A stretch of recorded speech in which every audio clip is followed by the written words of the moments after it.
All right, industry tip.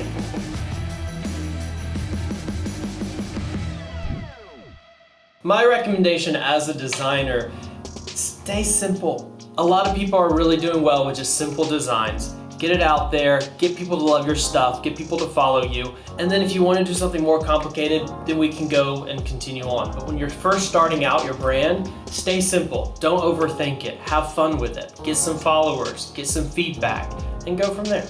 A lot of times I think folks think, hey, let me get 20 different designs, let me have all these colors, and that's gonna really establish my brand, or our brand. That's not typically the case. We see people have more success with simplicity than we do with complexity. Sometimes it could just be a simple word on a shirt. Sometimes it could just be left chest. Sometimes it could just be something on the back.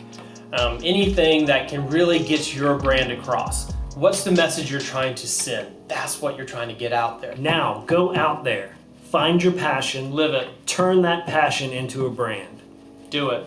and come back and visit us for more information in the future. And we'll talk about fulfillment.